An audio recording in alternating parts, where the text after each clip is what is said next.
Hello friends, कैसे हो आप लोग। होप सो अच्छे ही होगे।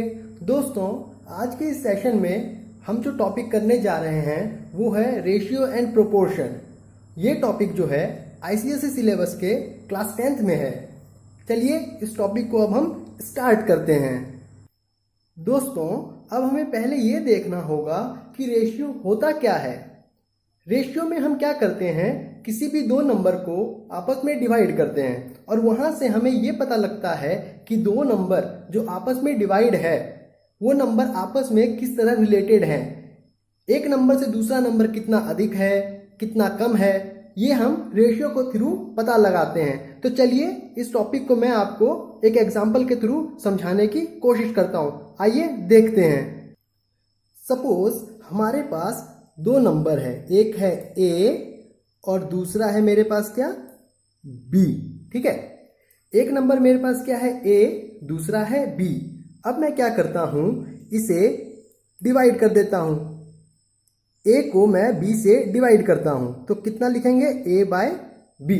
ठीक है, अब देखो यहां पर जब ये ए बाय बी फ्रैक्शन में आ गया तो हमें अब इस बात का ख्याल रखना होगा कि रेशियो में कन्वर्ट करने के लिए कि जो ए बाय बी है उसे हम कंप्लीटली सिंप्लीफाइड फॉर्म में लिखेंगे और ऐसा सिंप्लीफाई करेंगे जिससे कि ए और बी जो दो नंबर आएगा सिंप्लीफाई होकर आपस में कोप्राइम होना चाहिए। ठीक है, अब किसी को ये डाउट होगा कि कोप्राइम नंबर्स क्या होता है। चलिए आपको मैं बता देता हूं एक एग्जांपल के थ्रू। सपोज मेरे पास एक एग्जांपल मान लीजिए है कि मान लेते हैं हम 12 है और दूसरा 10 है। ठीक है, एक नंबर लिखा है 12/10। समझने की कोशिश करना, जब ये नंबर लिखा है 12/10 तो ये नंबर क्या कंप्लीटली सिंप्लीफाइड है क्या? नहीं, हमें दिख रहा है कि ये नंबर 2 से डिविजिबल है, 12 भी और 10 भी। तो हम क्या करेंगे, इसे 2 से काट लेंगे और इसे सिंप्लीफाई करेंगे। तो देखिए कितने बार में कट जाएगा, ये कट जाएगा 6 टाइम्स और ये कट जाएगा कितना, 5 टाइम्स। अब देखिए अब ये नंबर कितना हो गया, 6/5 है ना।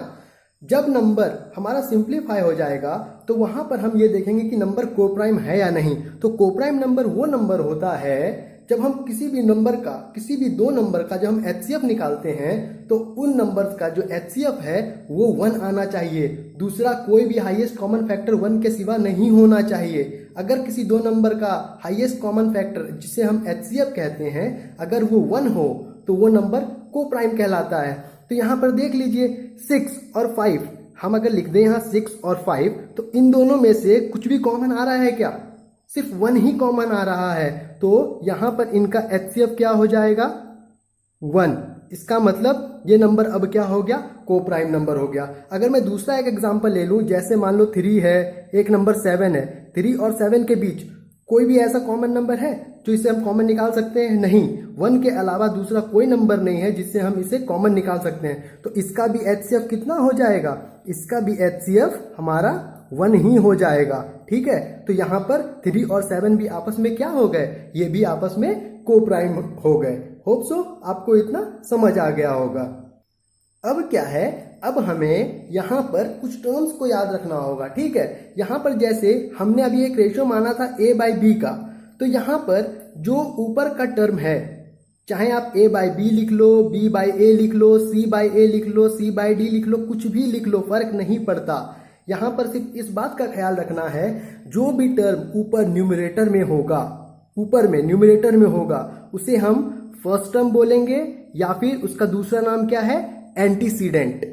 एक बार वापस से मैं बता दे रहा हूं, कोई भी रेशियो में लिख लो, कोई फर्क नहीं पड़ता है, किसी भी टर्म में लिख लो, ए बाय बी, सी बाय डी, कुछ भी लिख लो, जो भी टर्म ऊपर न्यूमरेटर में रहेगा उस टर्म को हम या तो फर्स्ट टर्म कहेंगे या फिर इसका दूसरा नाम है क्या है, एंटीसीडेंट।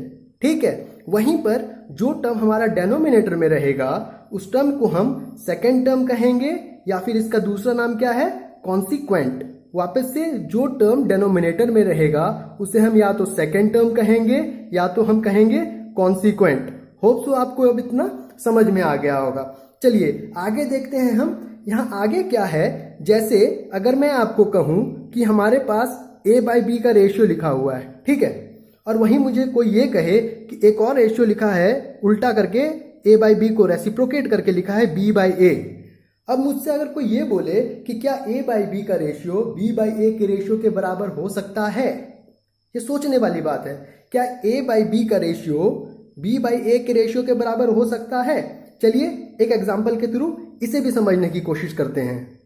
चलिए अब यहाँ पर हम जो एग्जाम्पल ले रहे हैं, हम मान लेते हैं कि हमारा एक फ्रैक्शन दिया हुआ है, एक रेशियो दिया हुआ है 5/2 के टर्म में। देख लो ये कंप्लीटली सिंप्लीफाइड है ना, अब इससे अधिक कट नहीं सकता।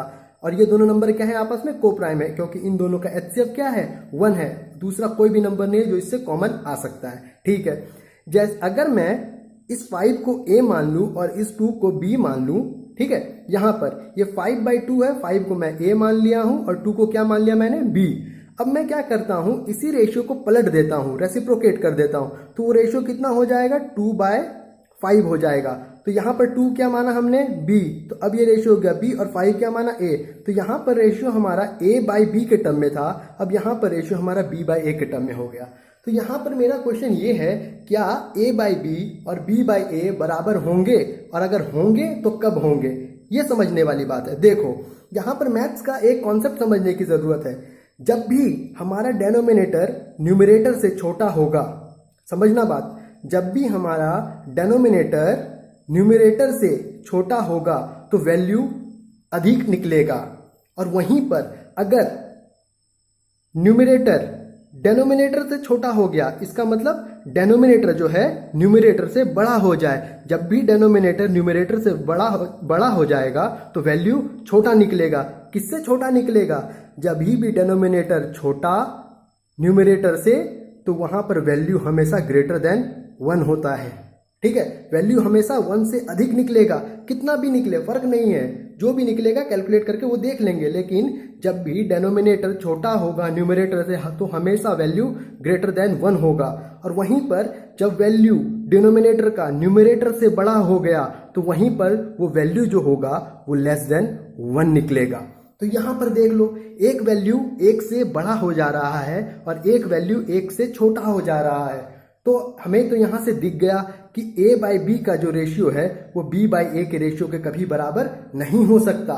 लेकिन एक कंडीशन ऐसा है जहां पर b बाई ए और a बाई बी का रेशियो आपस में बराबर होंगे। तो वो कंडीशन है कौन सा, तो वो कंडीशन वो है जहां पर a और b आपस में बराबर हो। ठीक है, अगर a और b आपस में बराबर हो गए तो हम क्या लिखेंगे, a बाई बी। तो यहां पर a b के बराबर है, जब a b के बराबर है तो यहां पर क्या कर सकते हैं, हम a की जगह b रिप्लेस कर सकते हैं, और नीचे तो b है ही, और b कट के कितना हो जाएगा, 1 हो जाएगा। उसी तरह अगर हम यहां लिखें b बाई ए, सोचो है ना, अगर हम यहां लिखें b बाई ए तो यहां पर b a के बराबर है, तो इस b को हम क्या करेंगे, a से रिप्लेस कर सकते हैं, और डिनोमिनेटर में हमारा a है ही, यहां भी कट करिए कितना आ गया, 1। यहां पर भी वैल्यू 1 आ गया और यहां पर भी वैल्यू 1 आ गया। किस केस में आ गया, जब a और b आपस में क्या है, बराबर हैं। तो यही एक कंडीशन है जहां पर a b के बराबर होगा तो रेशियो a बाई बी का और b बाई ए का रेशियो आपस में बराबर होगा। नहीं तो देखना होगा हमें कि कौन सा रेशियो जिसका डिनोमिनेटर छोटा होगा उसका वैल्यू 1 से बड़ा आ जाएगा, और वो डिनोमिनेटर जो कि न्यूमरेटर से बड़ा होगा उसका वैल्यू 1 से छोटा आ जाएगा। होप सो आपको ये समझ में आ गया होगा। चलिए अब आगे देखते हैं। अब हमारा जो अगला पॉइंट है वो देखने और समझने वाला है। ठीक है, इसे ध्यान से सुनना। यहां पर लिखा है, if both the terms of a ratio are multiplied or divide by the same non zero number the ratio remains unchanged. ये कहना क्या चाह रहा है इससे, चलिए इसे भी हम एक एग्जांपल के थ्रू समझने की कोशिश करते हैं। सपोज फिर से मैं वापस से वही रेशियो मानता हूं। सपोज मैं मान लेता हूं हमारे पास एक रेशियो क्या दिया हुआ है, a बाई बी का रेशियो दिया हुआ है।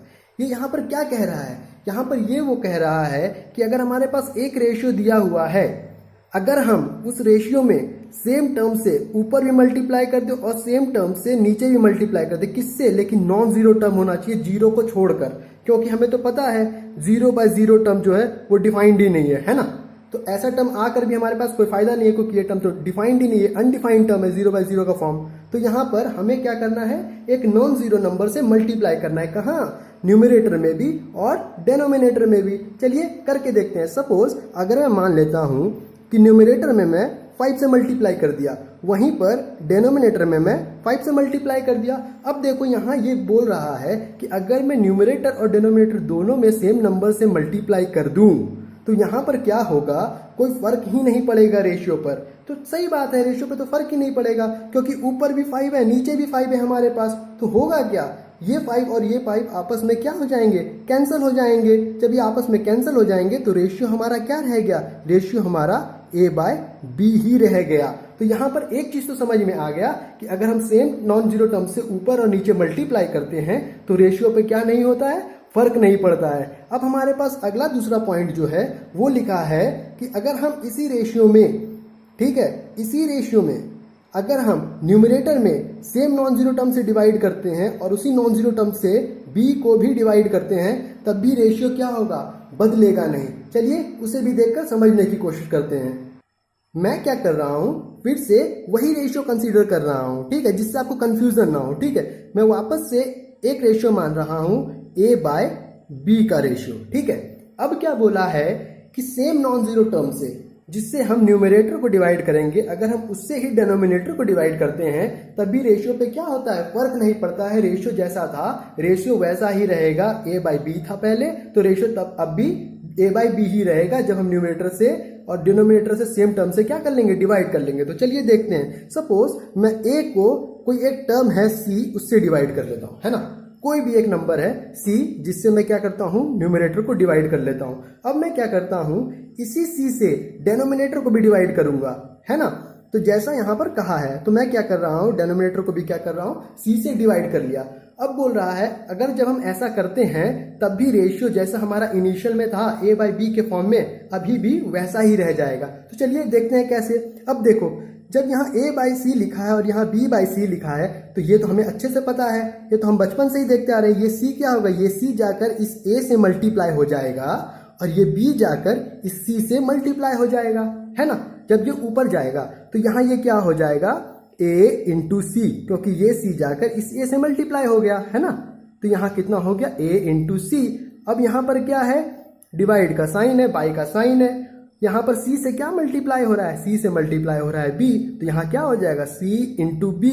अब वापस से देखो, c ऊपर भी मल्टीप्लाई है, c नीचे ही मल्टीप्लाई। ये फॉर्म कैसा हो गया, ये फॉर्म तो वापस से मल्टीप्लिकेशन वाला फॉर्म हो गया, ऊपर नीचे सेम नंबर से मल्टीप्लाई किया हुआ है। तो ऐसे ही यहाँ पर ये c और ये c कैंसल आउट हो जाएगा, वापस से क्या बच जाएगा हमारे पास, a/b।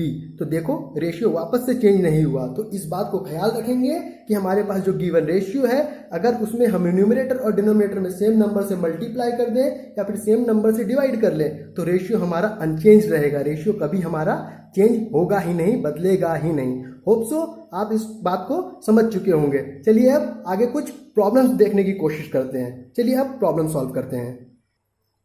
अब हमारे सामने हमारा पहला प्रॉब्लम लिखा हुआ है, लेकिन इस प्रॉब्लम को सॉल्व करने से पहले कुछ पॉइंट्स हैं जो मैं आपको अभी ही क्लियर कर देना चाहता हूं। क्या पता आगे जाकर वो पॉइंट आपको डिस्टर्ब करे। ठीक है, देखो यहां पर अगर हमारे पास एक रेशियो दिया हुआ है a/b का, समझना, अगर यहां पर रेशियो हमारे पास दिया है a/b का, चाहे ये रेशियो b/a भी रहे, ये रेशियो c/d भी रहे, फर्क नहीं पड़ता है। लेकिन यहाँ पर ख्याल रखने वाला बात कौन सा है, जो भी टर्म हमारा डेनोमिनेटर में रहेगा, यहाँ पर डेनोमिनेटर में क्या है, b है, यहाँ पे डेनोमिनेटर में क्या है, a है, यहाँ पे डेनोमिनेटर में क्या है, d है। जो भी टर्म डेनोमिनेटर में रहेगा वो टर्म कभी भी जीरो के बराबर नहीं होगा। इस बात को वापस से मैं रिपीट कर रहा हूं, रेशियो में जो भी टर्म डेनोमिनेटर में रहेगा वो टर्म कभी भी जीरो के बराबर नहीं होगा। क्यों नहीं होगा, उस बात को मैं आपको बता देता हूं। अगर मान लो मेरे पास कोई नंबर 5 लिखा है, अगर मैं डेनोमिनेटर में 0 लिख दूं तो याद रखो कि जब भी कोई नंबर 0 से डिवाइड होता है तो वो वैल्यू इन्फिनिटी की तरफ टेंड्स कर जाती है। मतलब उस नंबर को हम डिफाइन ही नहीं कर सकते, वो नंबर अनडिफाइंड हो जाएगा, हमें पता ही नहीं होगा नंबर क्या है, वो नंबर इन्फिनिटी हो जाएगा, है ना। तो इस बात को ख्याल रखना कि अगर जब भी डेनोमिनेटर में 0 होगा तो वो नंबर डिफाइंड ही नहीं होगा। इसीलिए रेशियो में जो भी टर्म डेनोमिनेटर में होगा वो टर्म कभी भी 0 के बराबर नहीं होगा। ठीक है, और यहाँ पर दूसरी बात ये है कि अगर हम जो यहाँ रेशियो लिखा है a/b का रेशियो लिखा है जो हमने, अगर a का यूनिट और b का यूनिट सेम रहा वापस से कह रहा हूं, अगर ए का यूनिट और बी का यूनिट सेम रहा तो वो रेशियो यूनिट लेस हो जाएगा।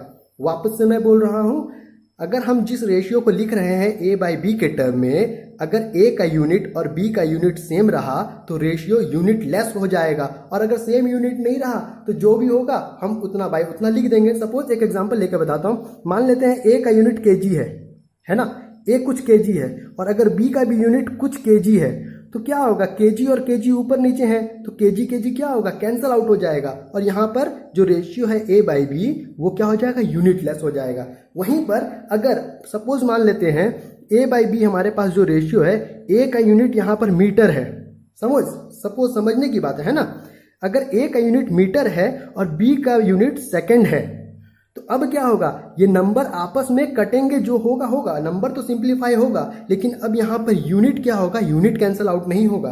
ये जहाँ पर जो रेशियो निकलेगा वो यहाँ पर डायमेंशन लेस नहीं निकलेगा, इसका यूनिट ऐसा नहीं होगा कि ये यूनिट लेस हो जाएगा। अब यहाँ पर इसका यूनिट क्या हो जाएगा, मीटर पर सेकेंड, है ना। आगे जो नंबर आएगा लेकिन उसका यूनिट क्या हो जाएगा, मीटर पर सेकेंड। तो इस बात को हम ख्याल रखेंगे, अगर दो नंबर्स का यूनिट अगर सेम है तो रेशियो निकालते वक्त वो रेशियो यूनिट लेस हो जाएगा। अब चलिए इस प्रॉब्लम को सॉल्व करते हैं। यहाँ पर जो हमारा क्वेश्चन गिवन है उस पर हम ध्यान देते हैं। यहाँ पर दिया हुआ है ए रेशियो बी, यहाँ पर जो ये साइन है ना, ये साइन दो डॉट लगे हुए हैं, इस डॉट का मतलब है रेशियो, और इसे हम क्या पढ़ते हैं, इसे हम पढ़ते हैं इज टू, ठीक है, इसे हम क्या पढ़ते हैं, इज टू, मतलब ए इज टू बी। तो ए रेशियो बी कितना दिया हुआ है, 5/3 दिया हुआ है, और हमें वैल्यू निकालनी किसकी है, हमें वैल्यू निकालनी है 5a minus 3b divided by 5a plus 3b। अब इस चीज को ध्यान से समझने की कोशिश करो, ठीक है। यहां पर हमारे पास वैल्यू दिया हुआ है a बाई बी का, कितना दिया हुआ है, 5/3 दिया हुआ है ना, और यहां पर हमारे पास वैल्यू a बाई बी का दिया है 5/3। यहां पर ध्यान से देखो, कहीं भी हमारे पास a बाई बी नहीं है, a सेपरेट लिखा हुआ है, b सेपरेट लिखा हुआ है, a सेपरेट लिखा हुआ है, b सेपरेट लिखा हुआ है, और यहां पर वैल्यू तो हमें a बाई बी का दे दिया हुआ है। तो अब ये समझो, हमें वैल्यू जब a बाई बी का दिया हुआ है तो अब हमें कोशिश क्या करना होगा, ये जो गिवन एक्सप्रेशन है, इस गिवन एक्सप्रेशन को हमें a बाई बी के टर्म में कन्वर्ट करना होगा। तो a बाई बी के टर्म में कन्वर्ट कैसे होगा, चलो देखो। सपोज मेरे पास यहाँ a लिखा हुआ है और मुझे यहाँ पर a बाई बी के टर्म में कन्वर्ट करना है, तो मुझे करना क्या होगा, मुझे करना ये होगा, इस टर्म को a को मुझे b से क्या करना होगा, डिवाइड करना होगा, तभी क्या होगा, a बाई बी के टर्म में कन्वर्ट होगा, है ना। तो यही चीज हम यहाँ अप्लाई करेंगे, ठीक है। यहाँ अप्लाई कैसे करेंगे, अभी हमने पीछे एक प्रॉपर्टी पढ़ा था कि न्यूमरेटर में और डिनोमिनेटर में अगर हम सेम चीज से डिवाइड कर दें या मल्टीप्लाई कर दें तो रेशियो को फर्क नहीं पड़ता है, और उसी कॉन्सेप्ट का यूज अब हम इस क्वेश्चन को सॉल्व करने में करेंगे। तो करेंगे क्या, अब हम क्या करेंगे, हमारे पास न्यूमरेटर लिखा है 5a माइनस 3b और हमारे पास वैल्यू a बाई बी का दिया हुआ है। तो अब हम क्या करेंगे, यहाँ पर जो b लिखा है इसे हटाने की कोशिश करेंगे, और यहाँ जो a लिखा हुआ है यहाँ पर हम a बाई बी को लाने की कोशिश करेंगे। तो करेंगे क्या, हम न्यूमरेटर में थ्रू आउट b से डिवाइड कर देंगे, ठीक है। इससे होगा क्या वो हम आगे देखेंगे अभी, ठीक है। अगर हमने न्यूमरेटर के वैल्यू को b से डिवाइड किया है तो रूल के हिसाब से हमें डिनोमिनेटर के वैल्यू को भी b से क्या करना होगा, डिवाइड करना होगा, तभी तो जो हमारा गिवन रेशियो है वो अनअफेक्टेड रहेगा, अनचेंज रहेगा, है ना। तो चलो हम क्या करते हैं, फिर से डिनोमिनेटर हमारा जो है 5a प्लस 3b, इसे भी हम क्या करते हैं, b से डिवाइड कर लेते हैं। तो अब देखो यहाँ क्या होगा, मैं यहाँ एरो देकर इधर सॉल्व कर रहा हूँ, ठीक है। ध्यान दो, यहाँ पर जब हम इस b को दोनों टर्म से डिवाइड करेंगे तो यहाँ टर्म कैसा हो जाएगा, देखो 5a by b minus 3b by b, है ना, क्योंकि एक बार इससे b डिवाइड हो जाएगा, एक बार b इससे डिवाइड हो जाएगा, है ना, डिवाइडेड बाय, वापस से सेम काम यहाँ करेंगे, एक बार b इससे डिवाइड हो जाएगा प्लस एक बाई b इससे डिवाइड हो जाएगा, तो यहाँ कितना लिख देंगे, 5a by b plus 3b by b. अब ध्यान से देखो, यहाँ पर हमें a बाई बी मिल गया, यहाँ पर हमें a बाई बी मिल गया, और यहाँ पर हमारा a बाई बी का ही वैल्यू गिवन था।